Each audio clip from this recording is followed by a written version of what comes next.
ತಾಯಿ ಕಂಪ್ಲೇಂಟ್ ಕೊಟ್ಟಿದ ಮೇಲೆ ನಾವು ಕೊಲೆ ಪ್ರಕರಣ ದಾಖಲಿಸ್ಕೊಂಡು ತನಿಖೆ ಮಾಡಿದಾಗ ಇಬ್ರು ಸೇರಿ ಸ್ನೇಹಿತರು ಕೊಲೆ ಮಾಡಿರೋದ್ರ ಬಗ್ಗೆ ತನಿಖೆಯಿಂದ ಕಂಡು ಬಂದು ಅವ್ರಿಗೆ ಇವತ್ತು ದಸ್ತಗಿರಿ ಮಾಡಿದ್ದೀವಿ. ಒಬ್ರು ಕಾರ್ಪೆಂಟರ್ ಕೆಲಸ ಮಾಡ್ತಾರೆ, ಇನ್ನೊಬ್ರು ಪ್ಲಂಬಿಂಗ್ ಕೆಲಸ ಮಾಡ್ತಾರೆ. ಲೇಡಿ ಜೊತೆಲಿ ಮೊದಲಿಂದ ಅವ್ರಿಗೆ ಪರಿಚಯ ಇದ್ದ ಕಾರಣ ಮೊನ್ನೆ ರಾತ್ರಿ ಊಟ ಎಲ್ಲ ಮಾಡಿ ಮಾತಾಡ್ತಾ ಗಲಾಟೆ ಮಾಡಿಕೊಂಡು ಮನೆಯಲ್ಲಿ ಇದ್ದಿದ್ದು ರಾಗಿ ಸೌಟ್ ಇರತ್ತಲ್ಲ ಅದರಿಂದ ಹೊಡೆದಾಗ ಆ ಲೇಡಿಗೆ ಹೆಡ್ ಇಂಜುರಿ ಆಗಿ ಡೆತ್ ಆಗಿರ್ತಾರೆ.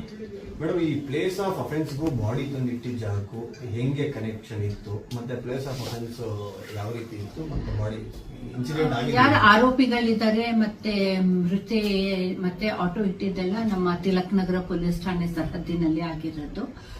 ನಮ್ಮ ಠಾಣೆಯ 500 ಮೀಟರ್ ದೂರದಲ್ಲೇ ನಮಗೆ ಆಟೋನು ಪತ್ತೆ ಆಗಿದ್ದು. ಆಟೋ ಹಿಂದೆನೆ ಅಲ್ಲಿರೋದು ಸ್ಲಮ್ ಏರಿಯಾದಲ್ಲೇ ಒಬ್ಬ ಆರೋಪಿದು ಮನೆ ಇದ್ದಿದ್ದು. ಅಲ್ಲೇ ಹತ್ರ ಇತ್ತಲ್ಲ, ಅದಕ್ಕೆ ಏನ್ ಮಾಡ್ಬೇಕು ಅಂತ ಅವ್ನಿಗೆ ಗೊತ್ತಾಗದೆ ತಗೊಬಂದು ಬೆಡ್ಶೀಟ್ ಅಲ್ಲಿ ರ್ಯಾಪ್ ಮಾಡಿ ಆಟೋದಲ್ಲಿ ಮೃತೆಯನ್ನ ಬಿಟ್ಬಿಟ್ಟು ರಾತ್ರಿ ಬೇರೆ ಕಡೆ ಓಡ್ ಹೋಗಕ್ಕೆ ಅವರು ಪ್ರಯತ್ನ ಪಟ್ಟಿದ್ದಾರೆ.